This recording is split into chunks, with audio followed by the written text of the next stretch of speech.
I think it's time to start phase 2 of the Lego City. Yeah, let's start. Well, the first half of the Lego City is pretty much done. From now on, we'll be calling that part phase 1 because that sounds way cooler, which does make this side of the Lego City phase 2. It's sounding very Marvel Cinematic Universe-esque, which is very apt actually because I do have 3 Marvel buildings to get into this area. But first, let's look at the cold hard facts. I have an area that's 5 base plates by 6 base plates in size. I have 1, 2, 3, 4, 5, 6, 7, 8, 9, 10, 11, 12, 13, 14 buildings to get in. I need a road. I want to get a canal in. I need a train track to go along the front, round the corner, and connect to the Brick Cross station. Boy, that escalated quickly. I mean, that really got out of hand fast. Will all this be a phase 2 success like Captain America the Winter Soldier, or a failure like Thor the Dark World? Man, that one sucked. Let's find out. Okay, so let's start working on a layout. First things first, I want to swap the modular school out and try some different buildings here. I'm thinking the Sanctum Sanctorum, Fire Brigade, and the Ghostbuster HQ, which also means I need to take out this skyscraper too. Now looking at the lineup, it's not too bad. It's definitely got some pros and cons.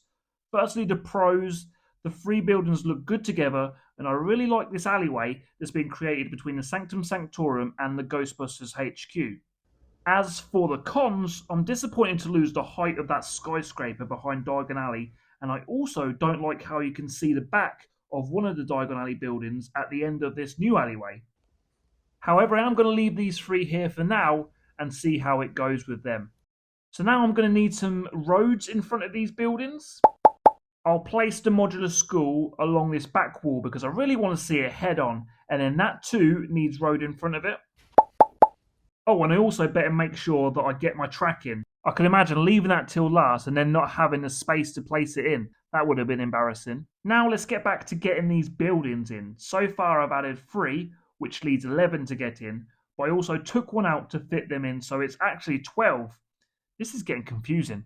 I tried to get the bowling alley in at first with the museum, but didn't like how that was looking, so I switched up to a block of 4 buildings that included the brick bank, the construction site, the Grand Emporium, and then the museum. Now, I thought these buildings looked really good, especially the construction site next to the brick bank, but I wasn't happy with the space I was going to be left with. It was going to be very awkward to work with, but it's okay because I've got a plan. And that is to add the Daily Bugle and the skyscraper between those buildings, and I think that looks incredible. The problem is, however, it blocks the modular school.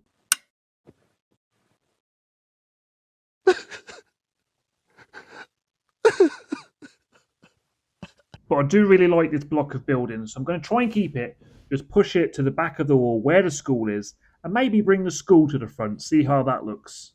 No, it doesn't have the same effect being back there.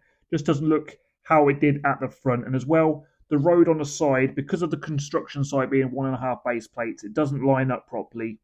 So again, it's back to the drawing board. Sometimes in life, you have to go backwards to end up going forwards, and that is the case here.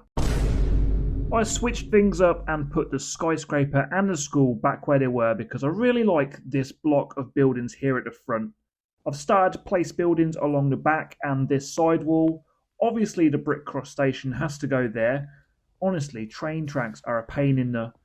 The only building that I haven't been able to get into the Lego City is the Grand Emporium, which is slightly disappointing, but I am super impressed that I've got the bowling alley in. I think that it looks really good next to the Brick Cross station, with both of those buildings being quite short in height, and as well being Bricklink designer program sets. Just going over a few areas of this new layout.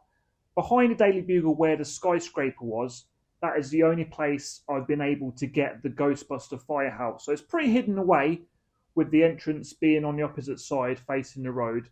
But I do think it works still. You can see the side of the buildings, which is okay for me. And not every entrance can be facing the front of the Lego City. Sometimes you have to have a few buildings hidden. So we're going to have a pedestrian area outside of the museum and the bowling alley and half of the Brick Cross station. I think that's going to be a really good feature there. I brought some trees that are all going to be going in that area, and we'll think of some other stuff to get in there too.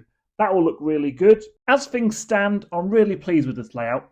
The one thing I will change is the boutique hotel being in that corner. I don't like that being hidden away. Other than that, I really like it. We didn't crash and burn like Thor: The Dark World. I'd compare it to Ant-Man, a good solid phase 2. Next, I'll work on the finer details like the roads and the pedestrian areas outside the museum and along the front. Until then, thanks for watching and take care.